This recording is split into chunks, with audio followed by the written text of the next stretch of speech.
What's going on, guys? Welcome to the David Haas podcast. I'm in the studio today with a new friend, but we met at Lunga Vita one day, and we kind of had a relationship with it from there. But Christa Realba. Yes. And thanks for coming on the podcast, first and foremost. I didn't really know, actually, what we were going to talk about, but I just knew that, like, I always see your stuff on social media, and it's, like, so good. Mm-hmm. And I was like, I gotta get Christa on the podcast, and I'm sure we could have like a great conversation. But I think the thing that the place we're gonna go is kind of like the events, leading up to the one day, and then after the one day, and like what happened since then, and it kind of created like a whole shift in your world kind of thing, and it kind of set you on a different path, which I think is going to be super important for so many women. Yeah. My heart's beating. And it's not because I'm nervous of speaking, but like when I got that inbox from you, I was like, oh shit, here we go, right? And as I was sharing with a few people that I would be on, I was like, he's not going to let me like sugarcoat anything, right? And nor do I want to, right? And I think that's what this whole healing journey has been about. It's about making peace with and making friends with the parts of me that I kept hidden. Yeah. And that's what we were just chatting about, was that, so many like people get wrapped up in like, spirituality because it's kind of become this mainstream word now. Yeah. But I think what a lot of people miss is that like spirituality, like real deep growth, comes from like this place of like really difficult vulnerability, like having the courage to look at those parts of you that you have been unwilling to look at your whole entire life, and then actually asking to go deeper into it, which is like, it's scary at first. It's so scary when it kind of comes up. So why don't you give us like a little rundown of like what you were doing, because you have this like great social media presence, and you're just like you just seem so professional to me all the time, right? Thank when you. I see your stuff, it's just like so good. So why don't you kind of give me like a lead up of like what you were doing before the one day, and then what kind of happened after the one day, but that would be part two. Yeah.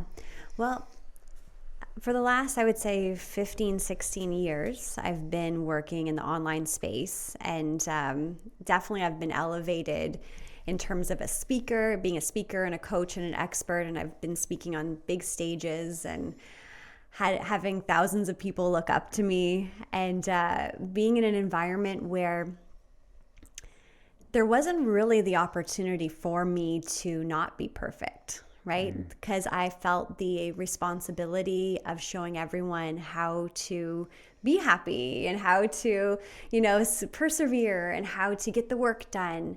And it just got to a point, and maybe it had to do with my age. I was turning 40. That wasn't something I was conscious of, but it was like the November leading up to my birthday in December that these old dark feelings came back that I haven't experienced since I went through postpartum depression when my 13-year-old was born.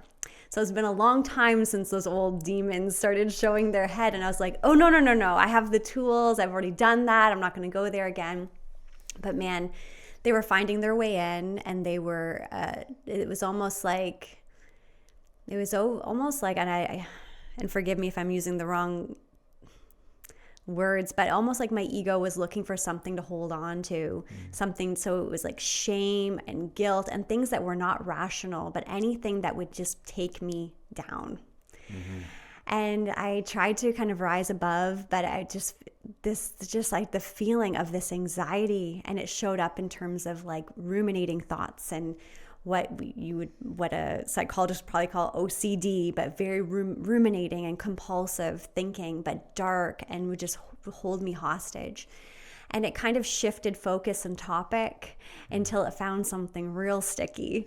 And then it was until, so I was kind of able to kind of push it aside, rising above, but still knowing that it was almost like it was coming back, right? And then by the time I got to San Diego, I was speaking at a women's conference there. By the time I got to San Diego, my husband knew how I was feeling, and I'd seen a counselor leading up to it, and they're like, it's going to be fine. You're going to a sunny destination. It's going to be great.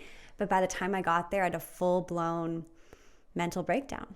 Like, right. There's not even another prettier way to say it if I wanted to.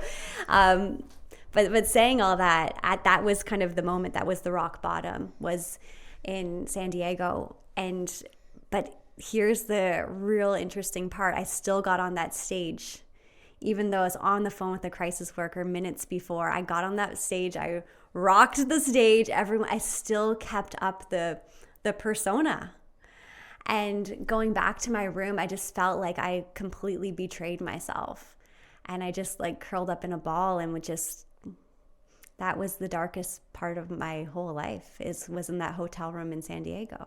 Yeah. And Hawkins, who was like, the guy that all my work is kind of based on, he used to have this saying, which is like, if you don't have a problem, get one. And so like, because usually the greatest transformation happens in those moments, right? In that rock bottom. But people avoid that at all costs, because it's, when you're there, it's like terrifying. You literally thought I was dying. Yeah. Thought I was dying. Yeah, right. Yeah. And so, but those usually are those moments where I'm like, okay, like I have to finally look at this thing. I have to finally create the change. And I think that's part of the thing that kind of like led you to the one day, exactly. We didn't really know each other before then. And so, you just happened to see the one day on social media and said, because I remember you like even like showed us out, like, hey, look at what Lingo Vita's doing. And I was like, oh, that's awesome. Right. Yeah. And then the interesting thing about the one day was, we were doing some healing treatments, and you were one of the people, like we had people that were sitting and people that were on the table, but you were one of the people that was on the table. And the thing that's important about healing treatments, I think, and I think this is what you really tuned into, I think this is where you kind of put the pieces of the puzzle together when it came to healing, is that you can bombard yourself with information, right? And learn tactics and learn coping mechanisms and all of these things. But all of that is like kind of like putting a Band-Aid over a gunshot, and the real healing happens when we get beyond all of that BS, essentially. And I don't want to say BS, but like we get beyond all of those things that we're adding to try and heal. And then we look at what is it that we got to let go of. And when you lay on the table, we get beyond all that. There's no talking. It's just like I'm just connecting to you at a spiritual level. And when I did that, I was being very vague, but I was bringing some things up, and like it was like kind of hitting home for you, and like bringing all that stuff back to the surface. And that was I think for me, what I felt, and you can get into it, was like that was the first kind of like for you, the cracking open of like starting to let this thing go. Like you were there, you had that thing in San Diego, which I didn't know about at the time, but this was the first time it was like, oh my God, like here this thing is, it's right on the surface, and I'm not the only person that knows about it, and that's the thing that happened to me a few times in healing treatments, was like I thought I had all these secrets, right? And then I would lay down with the healer, and they'd like bring up my deepest, darkest secret without me telling them. And you're like, wait a second. And so there's like this there's this moment of like being taken back, going, oh my God, like everyone knows everything about me, and that's scary, but that is the vulnerability that leads to true healing. So like, why don't you, I don't even know if you can remember that moment. I remember. Okay, good. Yeah. I'm an eager healer, let's just say. Right, I'm like, yes, I will lay down on that table because I don't want to feel like this anymore. But you're right. Like I was adding all the things. I was adding the meditation. I was adding all these great things, right? But you just nailed it in terms of me having to, that was the beginning. That was the absolute opening of like, okay, we're going to let this, out, in and out, and let it be seen. And I think you were doing a lot of work kind of like in the sacral, that area. So where I would hold a lot of shame, right? Yep. And I think for women that's a common, does that come up a lot? Yeah, for sure. Yeah. Anytime there's like the root chakras, sacral chakras, like that's where you're holding like all your really low level of consciousness energies. And so a lot of healers get nervous about going there because you're dealing in sensitive areas, let's say. But I don't have to even put my hands on people physically. I can just put my hands over top of people, right? And that's what I was just picking up on. And so the goal in that treatment was recognizing that there's this dark energy. It's like a rooted energy that's like holding you back from becoming your true self, right? And so it's just to allow that energy to first come into your awareness, right? And then from there is to allow it to begin to move up so that it can move out. Yeah. Right. And so once it comes into the belly, into the heart, and that's when you're finally begin like the letting go process. Yes. And so, that was the catalyst, Yeah. And the thing that's great about you is that you're able to recognize it like as like this turning point, because there's been moments for me when I've experienced healings that I might not make the connection for years that like that was it. Like, for example, to give you a quick little story, is like when I made the decision that I wanted to stop drinking, I was with a local healer here, and I was just like, this is when I was just flirting with the idea of not drinking anymore. I said, what do you think is going on with my drinking problem, And she says, it's about self-doubt. And I was like, what are you talking about? Because in my mind, I was this confident person, and then later on, after about that was probably 3 years later when I finally made the decision. The realization was that alcohol was allowing me to be like the life of the party, and the doubt was that if I didn't have alcohol, I could no longer be that guy, right? And so then in that moment, I saw the whole puzzle kind of come together, and I was like, oh my God, it all started right here. She picked up on it right from the get-go, but I wasn't ready to like hear it yet.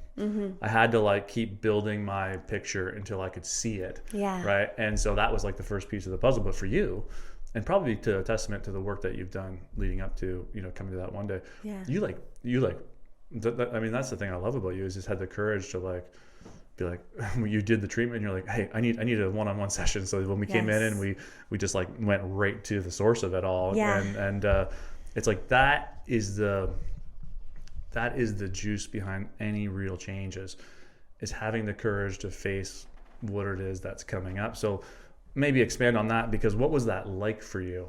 You know what? It's interesting because as you're speaking to me, like I remember like looking at like seeing this cool guy who owns Lingua Vita, and I'm like, I can't tell him what's going on in my mind because he's going to think less of me, right? Right. And again, that persona, right? Of that happy sunshine, and what people expect of me, right? And when I was telling you exactly what was on my mind, like in the one-on-one session, you're like, okay, cool, right? It was just like, and I think that's such an important lesson too, because even when I was in San Diego and I was sharing a room with a friend of mine who I was not that close with at the time, it was more of like a business friendship, and she seen me in that state, and she heard the things I was saying and what I was thinking, and she still loved me. And in fact, it actually created such a more deep bond. And I was like, are you sure you don't ever want to like not talk to me again? Like I would totally understand that. But she's like, no, I love you. And I'm just so honored that you were able to like be like that with me. Like it's created so much closeness every time I've opened up and shared. And it's like the deepest fear of like not being looked at the same or valued in the same way is just not true. Yeah. And like, in fact, there's almost like a sigh of relief almost when I do open up to people and things that I think are just so crazy and wild and dark. And they're like, yeah, I love you. Like, cool, let's do this, you know? And that's actually the power of like AA, yeah. Is that when people come into AA and they'll say like they ruin their lives, they cheated on their spouse, their kids won't talk to them. And it's like this completely like judgment-free, unconditional, loving space. Yeah. But the interesting thing about that is that that's who we all are, right? And I think what you highlighted there was like really important for people to hear, is that the perception that you have created, right, about what will happen if your shadow is revealed is nowhere near ever what will actually happen. And in fact, usually it's the reverse. Usually you have this belief that your whole world's going to come crumbling down if you like show your true colors. Like if you bring that shadow into the light, and you think that people are going to disown you or not follow you anymore or not do business with you anymore or whatever it may be. But actually the reverse is true. And I was thinking, I had this vision of you like up on the stage in San Diego. Like imagine you would have gave that talk and you said, I just had a meltdown back there, right? Like how powerful that would have been, right? And so I think that's what you're experiencing is this recognition. And the more I realize this, the more I actually am having the courage to step into my own stuff. And there's a saying that like fear is like a mile wide, but only an inch deep, right? And so once you finally step into that lake, river, whatever you want to call it, you go, oh, this isn't as bad as I thought it was going to be. But the challenge is is getting up to the edge of the lake to finally step in. And because everything in our being will be like, there's no way I'm going into that, because from afar that thing looks like you're going to drown in it, right? And so the real courage is the courage to push through all of that resistance and finally stand into the pain, right? And I think that's like pretty much what you went through, but you like you catapulted through it. Like you went through it like quick. Yeah, I think so. Because I remember going on a nature walk and calling you, and it just felt like I was already in it for an eternity. And on this walk, and this is so hilarious in retrospect, but I was like determined that was the walk that was going to end it all. I wasn't going to have these scary thoughts anymore, and I was just going to walk until they were gone. And I walked probably 20 kilometers from like Amherstburg to McGregor. Like I just kept walking and walking. And then I called you and I was listening. I had so much attachment to letting it go completely and what that would look like. So I'm listening to the audiobooks that you recommended for me, but in such a fierce way of holding on like this. And it's like, it's got to work. It's like, that's not how we can heal either. It's not going to, we have to love ourselves to heal. And that wasn't loving myself, right? Walking and just going to I'm like saying things out loud, and anyone who walked by me thought I was totally out there. But I'm like, this is going to be the walk that ends it all. And I remember talking to you on the way back, and I couldn't even tell you what you said, but you're starting to connect the dots, and it was just like, it's not going to happen like that, right? It's not going to happen in one meditation, in one yoga class, from seeing one healer. And I think when we put that attachment on things outside of ourselves too, we're setting ourselves up for such disappointment. And that was the journey. It was like, okay, I'm healed. Fall even further, right? Yeah. I'm healed, and it's crashing down. And I think that was some of the anxious feelings that I was having leading up to this podcast, because I was equally excited as I was anxious. But I was like, what if this conversation sets me back, right? And I was like, I'm putting attachment and meaning outside of something outside myself, right? So I'm here, and I feel good to be here. Yeah, no, and that's amazing. And then the other thing though that will happen is, when you experience some sort of like negative emotion or like this deep dark energy that you felt, then we have fear. So then maybe we find a way to escape or to get out of it, or we talk to somebody, and then we've reduced the energy so that we're not on the floor crying. Then we can go back into the real world. But all we've done there is just vented the energy of that emotion enough so that we could shove it down again. Yes. And so without the awareness that we're doing that, then we will develop fear of it coming back. Yes. And then we'll develop fear of it coming back. And so this is where like anxiety and the overthinking and all of that happens. But I think, the reason that you're able to come on the podcast is because you went, really deep into this thing. And now there's a sense of like knowing that you stood in the fire and you were able to withstand it. Yeah. Right. And so you can use that moving forward for anything in life, right? Is that, yes, it may be bad and I may experience a dark moment, but I'll get through it and I'll be okay, right?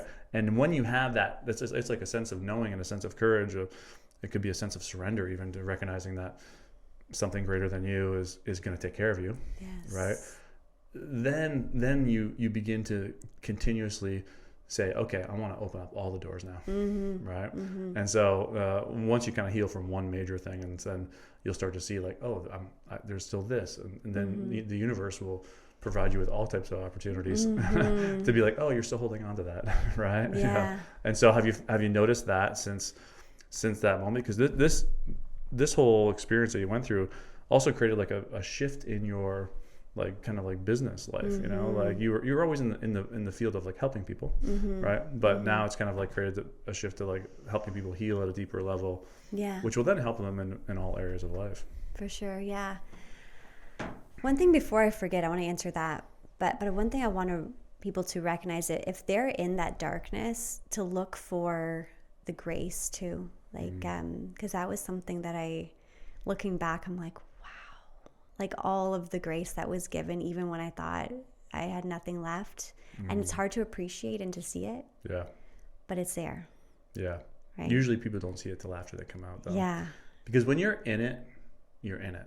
Yeah. And you can't see anything outside of it, right? And like, I think that one of my gifts has been, is like, I can like just see people and instantly like pull them out of the jar. Yeah. So that I can see like, this is what you're doing here. Let me take you out of the jar so you can see what you've been unable to see up until this point. And so once you get through that first piece, the major healing piece, which is awareness, like the letting go mechanism has already been unlocked. Like once you now see this thing, you are being pulled by the intention to become free of it. And I think what you mentioned before was that you wanted to let go of it. Like you just want in that walk, you're like, I'm going to let go of this thing right here in this walk.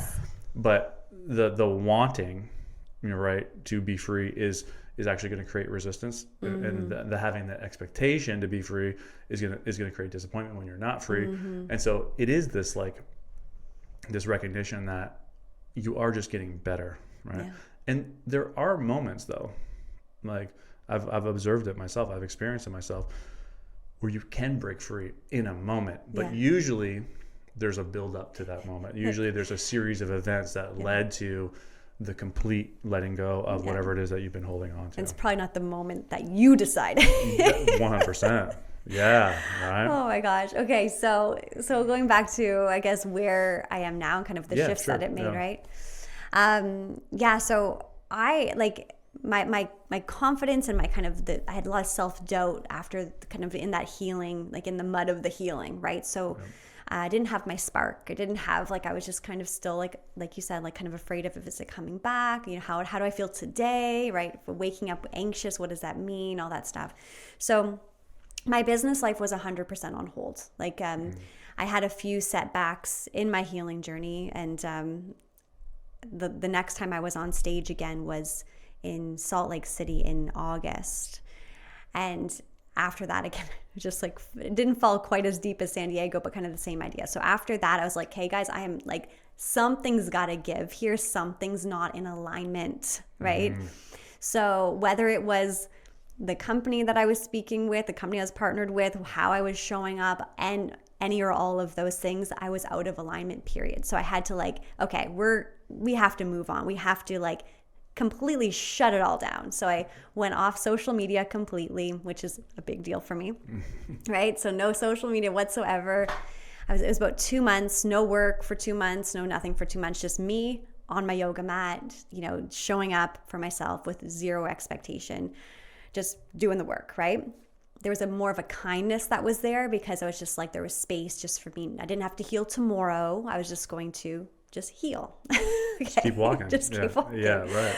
So that kind of surrender created space for something new to come in, right? So like a new era, a new chapter, but I didn't know what it was. I thought maybe I was writing a book. It was maybe a new podcast, and it could be any of all those things still.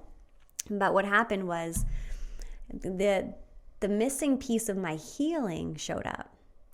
And that missing piece of my healing showed up again, not as I planned or not as I thought it would, but it was at a girlfriend's surprise party. And someone said something to me just kind of like casually. And it gave me the information I needed to go home, look up something, and it connected the dots on the piece that I didn't realize I was missing, which was the gut-brain connection, right? And leading up to that, my energy healer, who I see weekly, who's just phenomenal, her name is Cindy from Innovative Healing, she kept on saying, like, it's like your physical body's not holding on to the healing. Like, it's not holding on to the clearing. And I was like, she's saying, like, mushrooms, and she was telling me, like, different things to look into. But basically, like, something in my body it was not holding it. And, I was learning about the gut-brain connection from Dr. Joe Dispenza and all of that. So all of that was the information was there, but there were a few tweaks I needed to do to actually take care of my gut health. Never did I thought that was the thing, because I eat well, I take probiotics, I drink kombucha, like all those things, but there was something more specific to look into that. So once I started on just a new holistic kind of healing protocol, and I was like, holy smokes. There was this new like resilience And I'm not saying it was just from taking care of the physical body alone. It was like, it made everything else kind of mean more, or it was like the missing puzzle piece that allowed everything else to amount to more. And maybe it just was like that thing that just like pushed me over the edge of healing, that allowed it to ground maybe. Yeah. But it's just such a relief now, because I feel like I know in my mind the information, my energetic body knows the information, but my physical body can now hold it too. Yeah. And so that kind of gave me my spark back and allowed me to have these really vulnerable conversations with women I was previously working with. And I was like, here's where I'm at. Here's where I've been. Here's the new chapter I'd love to create with you. And I said, the only way I want to work in entrepreneurship and business and in this marketing space again is if we can create a foundation of like radical vulnerability and showing up 100% as we are, right? So if I'm showing up a little messy, or if I'm showing up and I'm not having a good day, I need to be able to tell you that. And I need you to be able to tell me that. And saying this to these women, it was just like tears and tears. We were just like, because these women who were watching me show up perfect for all these years, they thought they couldn't show up because they were going through divorce, or they were going through grief, or they were going through all kinds of life situations. So they weren't showing up to their full capacity because they thought, I can't do it like Christa. Right. So now that I'm here with them, they're like, let's fucking go, right? So in the last couple of weeks, it's been 6 weeks-ish in this new kind of era of business, working with these women who I just love and adore. The amount of like financial abundance we've created in such a short time, the amount of fun we're having, and just like doing things in a way that is like we're all winning and we all feel seen and heard, and there's a place for us just to be there even if we're a little broken. Yeah, that sounds like an amazing space, amazing space to be in, and so many people get wrapped up in like, and myself included, in like the financial piece of the puzzle. Like, I've been doing all these one days, and one of the first things we do, we go around the room and we say like, what is it you're looking for help with? Like, what is the thing that you would hope to achieve from this one day? And about 80% of the people will say like some sort of financial thing, right? And so I think what most people don't realize is that the financial piece is just like one piece. And like, that's what you highlighted too, was like the gut health thing. I think for you was like I described this as like the light bright example. Whereas if you remember what a light bright is. I totally do. Yeah. Okay. All right. So it's like, when that healer, said to me, it's self-doubt. It was like, that was the first peg that I put into the light bright. And then, because I had just even set the intention that that maybe it's time to stop drinking, it's like I started getting more pegs, and I'm building this picture, but I still couldn't see it because I hadn't flicked the light on yet. But it wasn't until I put that last peg in that I turned the light on, and then I could see the whole picture, right? And so that's the gut health thing was that was mine. And mine was, I was the same thing. I was just, God, to me, it's God. It's just like was providing me with all this information, just showing me like, okay, like, look what's happening. Even in that, this was like a 3-year process for me, which you went through it in 3 months or so. And I was like, wow. It's like, I'm envious of that. So I went through it about 3 years. And it was like, there was just moments like I was like quitting drinking for like a month at a time. And then I was recognizing like how much I was getting done in that month. I would get more done in that month than I would for the whole year. Yes. And so like all these little things. And then the last peg was I met this guy, and he was like this super cool dude. Like, women liked him, men liked him. He was into like MMA, which I was at the time. And he didn't drink. And like, that was the peg. I was like, I'm fearful that I can't be that guy without alcohol. And once that awareness clicked, it was like I could see the whole picture. And then I was like, I just like right from that moment, I set the date. I'm like, I'm done. I'm not drinking anymore, right? And I didn't have to go to AA. I didn't have to do anything. It was just like I had finally put all of the pieces of my healing puzzle together, my light bright, and then I turned on the switch. And it was like, once you turn on that switch, it's like you can no longer, you'll never be able to unsee it again, right? You have the picture. And so like, this is the power that comes from this, because you can apply that same journey now into any healing practice. And not only that, but think of the amount of people that you're going to be able to help because of what you went through. And it's like the energy, like I can even like tune into it on like a level of consciousness of like your old business model was like at about like a 190, right? It's like right below the place of like when things are in this force mode, and when you go to 200, it's like it's flow. It's just like it's just effortless. It's easy, you know. And so your business model now is in like the 400s. You just got like truth bumps all over. Yeah, you know, and you feel that right? It. And so it's like I'm just excited for the amount of people that you're going to connect with, and what did it all come from? It came from like this radical responsibility and ownership for your own shit. Yeah. And having the courage to finally say, I'm gonna deal with this, and I'm gonna be vulnerable. I'm gonna be truthful. And the other thing that came to me because there was so much that came to me as you were talking, but the reason that there was a disconnect between and this will probably help you get on stage more again, I think, was that when you were getting on stage, you weren't presenting the real you. Yeah. And so that's where all the anxiety and all the force was, right? And so it was like, it was almost like a weight that you were carrying around that I need to continue to show up like this, but that's not who you really were, right? And so it's like, if you just show up and be your true self on stage, you're gonna be, people are gonna ask you to speak all over the world because they're like, I want this real person. And this is what people are drawn to, right? You know, like Hawkins would announce that he was doing like a workshop for like 1,000 people, and it would sell out in like a day. It was just because people just wanted to be around him. Yeah. Right. And so the energy that you had before was the energy of like getting, essentially. Yeah. You know, and while you were still helping people in that space, for sure you were. Right. I looked at your stuff and I was like, yeah, no, she's killing it. But now you're in this complete space of like just giving, and it's wild because you're giving so much. Is like, everything will come to you. It's like, it's almost, and I think you can relate to this, someone who's been like such an ambitious, like hustle entrepreneur, like, oh, you know, who's been entrepreneurs forever. I thought I had to work really, really hard all the time.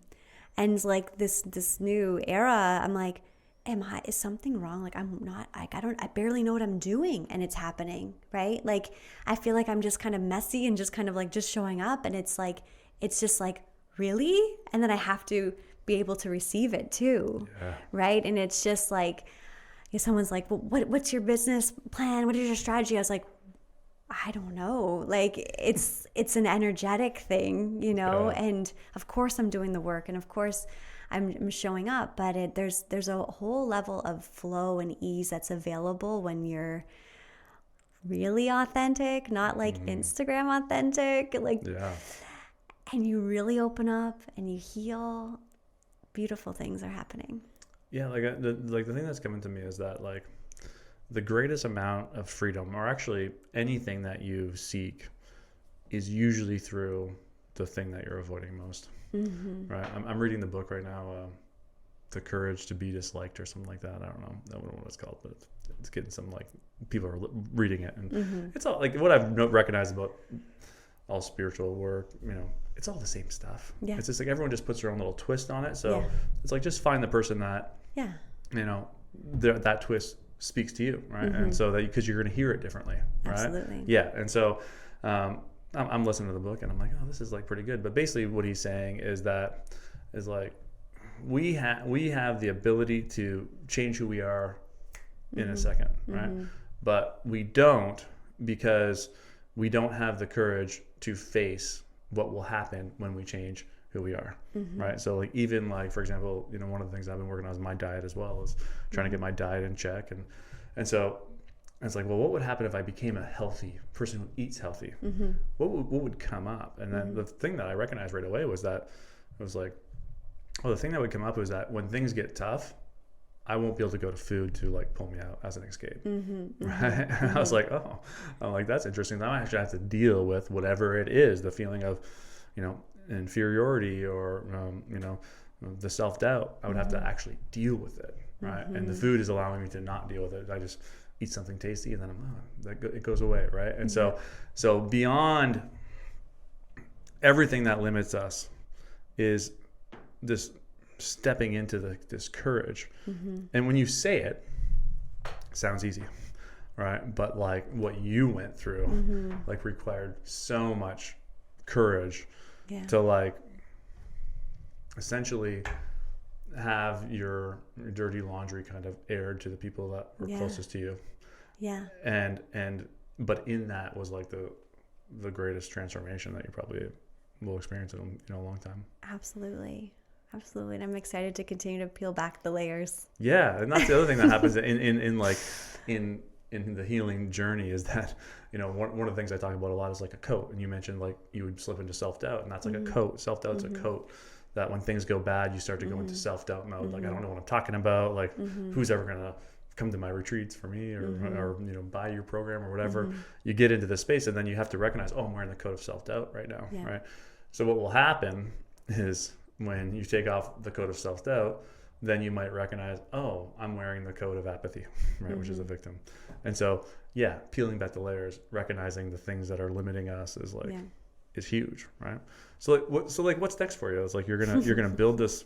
I don't even know what that is. Like, I love it that you're just in this place of surrender, but it's like it's just like you're just gonna help people.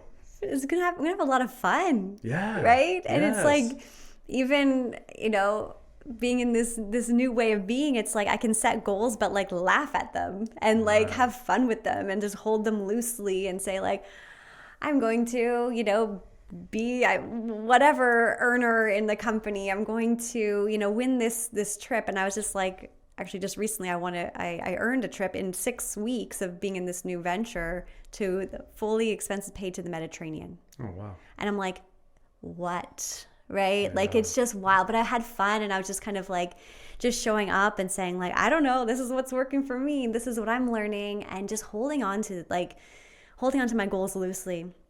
So I think this next, you know, couple months even is just going to be about enjoying every second, like, and being with my boys, you know, like my boys have their mom back. Yeah. You know? Yeah. And like, even in those moments of just sitting on the couch and just like hearing the laughter or hearing that little joke, you know, and you're like, I'm here with them. And just like such bliss, right? So thinking big, like, you know, ambitious mama Christa, that's what I've been known for. My podcast was called that. I think it needs to be renamed. But anyways, like, you know, those big trips and the big paychecks and the big this. Yeah, I can do all that. Right? Because I have the confidence again that I can do that. I can speak in front of, you know, big stages or whatever. But also I can be comfortable with myself at home. Yeah. Right? And that's really what I want to celebrate. And also in being present though too, right? Is like what you're saying is because I think part of, you know, your survival pattern was, when the survival pattern is just a protection, like it's a protection like from feeling all the things that you were avoiding, all of that shame, you know, that came up in the treatment. And so your protection was to become the doer, to like just go out and be like, look at me, like I've done it all. Just keep doing, and all of that doing was out of an avoidance of feeling that pain. So now that you felt the pain, you no longer need Christa the doer. Yeah. And so it's like you just move into this place of complete flow. So good. Yeah. Yes. It's so amazing. It's like what an amazing story. And thank you. Yeah, and like to recognize, if the thing that to take away for people that can really take away from this podcast is there's a few things. And one I would say is to recognize like, what is the behavior that you are currently, you know, engaging in that is not serving you? And so it's like, but sometimes it's hard to see, like, because to you, the Christa the doer, it was serving you in some ways, right? Because it was giving you all of these. I thought I had to. That was my story. I have to. Right. Who else is going to take care of my family? I have to. Right. That wasn't true. Yeah. And it's scary to move into this place of surrender. And the one thing that does happen, and even as I say this, I'm recognizing this is advice for myself too. The one thing that does happen when you surrender is that all of your needs will be met. Right? Absolutely. But we don't want to give it over because we think that we know better. And this has been a struggle that I've kind of been having out at Lungo Vita there. It's like, I have a vision for like what I want to build out there. And it's just been met with resistance. And I'm like, what is going on? I'm out of alignment. And similar to what you had said. And so everything in my being everything, all the messaging I'm getting is I just got to turn it over to God. And like, you know, I've asked God multiple times, like, what do you want from me? Yeah. And God has repeatedly said, just show up and serve. right? Like that, to show up and do what I did at your one day. Like just keep doing that, right? And it'll all work out. But everything in my being, my resistance is Dave the entrepreneur, Dave the controller, and I don't want to give it over. And so what I'm essentially saying to God is that I know better than you. Yes. And so I'm blocking. That's so true. I'm blocking what you're experiencing right now, which is like just this flow. I'm actually in like the resistance. And so now the question comes is like, well, what is my controlling behavior protecting me from? Yes. Right. And so I've actually been doing a lot of work on this, but it's like one of the things I recognize is like the protection from like kind of like losing it all, let's say, right? And the judgment and the fear and the starting over and all of that would go along with this. And even though I've done a lot of adding with respect to that, meaning like I recognize that I'll never be poor, just because like I'll wash people's windows. If things really get bad, I'll cut people. Like, there's nothing I won't do. Like, I would clean toilets at Treehouse back in the day. You know, like there was nothing I won't do. Like I will just do it, right? And so I have this willingness to show up and to work, right? So I know that I'll always be fine. But so that was something that I kind of like. That was a conscious belief that I added, but there was still this subconscious belief that like don't go poor. Because you're going to experience the pain you experienced from not having enough as a kid again.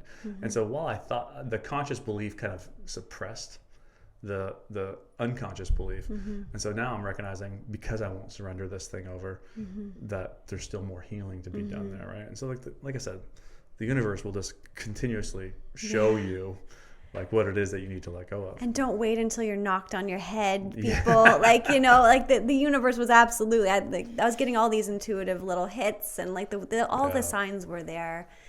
If I push harder, it will work. You know, this was in my old business model, and I push, which also led to where I was, right? Compounded everything.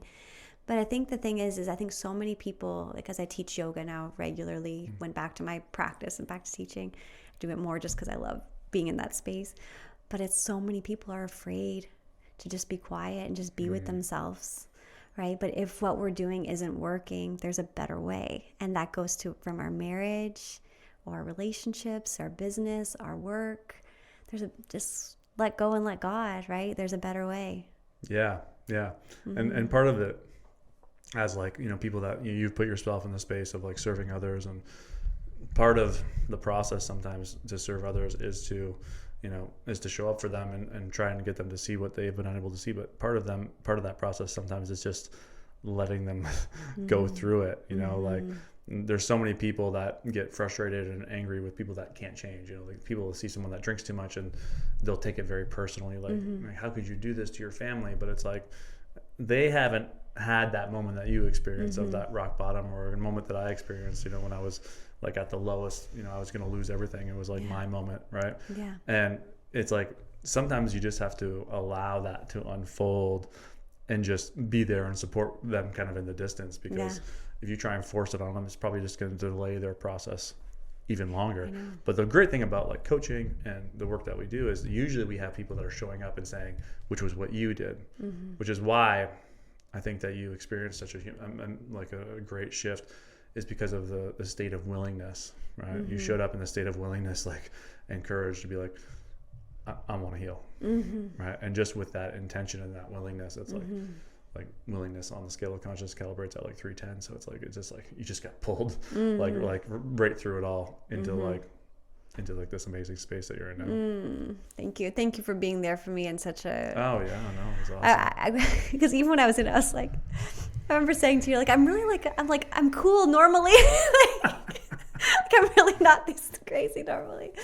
But it's like, thank you for seeing me and holding that space. No, it was my pleasure. It was my pleasure. And I'm just so excited to continue to watch you like just expand, and like, you know, like one thing that has come to me, and it's coming to me for you as well, is that what you think you're going to become is like nowhere near what like God's plan is for you, you know? And so like that's been coming through for me, and I see that for you as well. And probably like we'll end up doing some stuff together in the future. I look forward to the next retreat. Yeah. Yes. Yeah, definitely. Well, thanks so much for coming on. How can people find you? Because like that space that you're creating for women, it sounds so amazing. Let's connect on Instagram. It's probably the best place at Christa Realba or ChristaRealba.com. Sweet. Yeah. Awesome. Thank you so much. Yeah. Thanks for coming on. Don't forget, if you haven't already, guys, just click that subscribe button, and we'll see you again next week.